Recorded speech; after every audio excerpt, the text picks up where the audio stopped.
of making Scotch whisky. Aqua vita, or in Gaelic, Ushkabea, the water of life.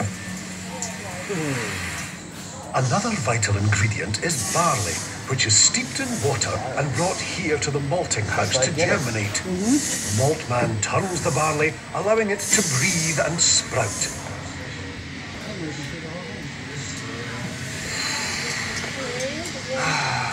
Can you no smell that?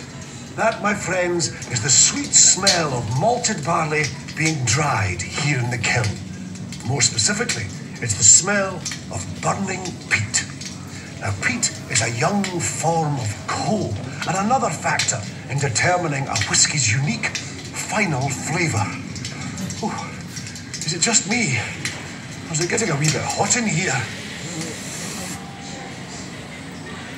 Oh, it's yourself. I was just having a wee breather. A bit like the malt here in the malt store, you might say. It's, waiting. It's biding its time, building up its strength a wee bit. Oh well, that's it. Onwards and upwards. Well, downwards anyway.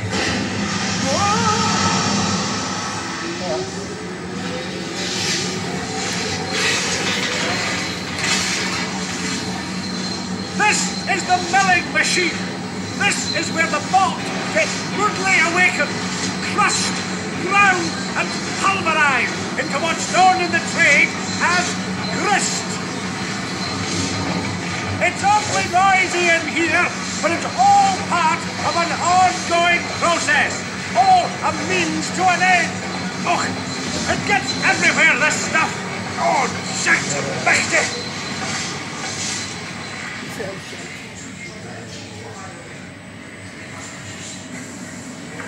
This is the mash tun, a container where we mix together the purest Scottish water with our grist from the mill.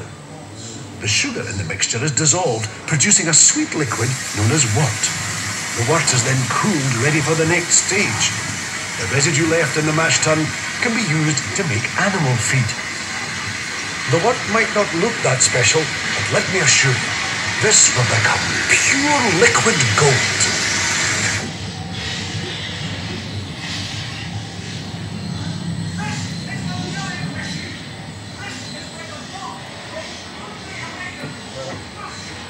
So what, I hear you ask, is the one magical ingredient which helps turn a malty, sugary wort into something with, well, let's say, a wee bit more of a kick to it?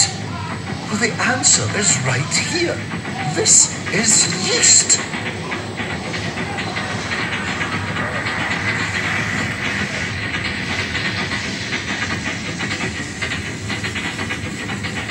The importance of this microscopic yet explosive living organism simply cannot be underestimated. Amazing!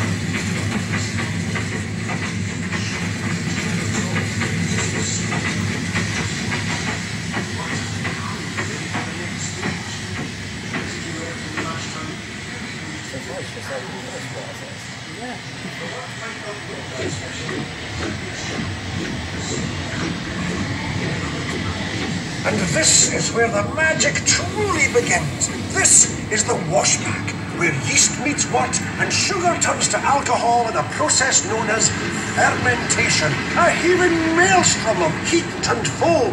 And if the whole thing threatens to get out of hand and overspill, yawn switcher blades above will keep the whole thing in check. And don't be taking too deep a breath in here, by the way. The vapours produced can fair pack a punch.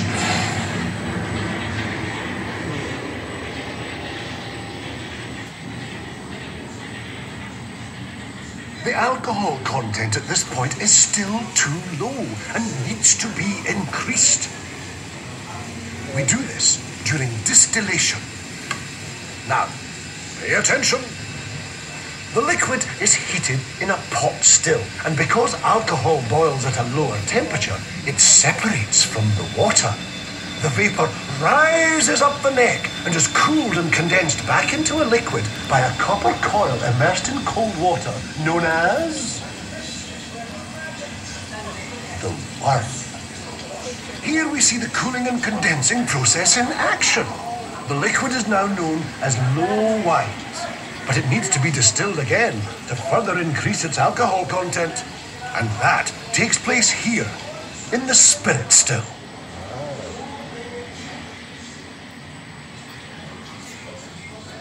Each distillery has its own unique shape of copper pot still.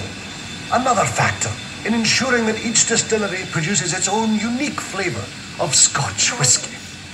By now, the liquid is so strong it has to be kept under lock and key by customs and excise.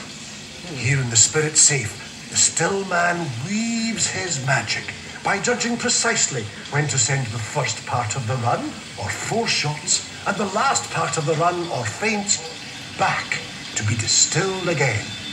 Meanwhile, the middle cut, or heart of the run, is sent to the spirit receiver. But it's still not Scotch whisky. Oh no, not for a long while yet.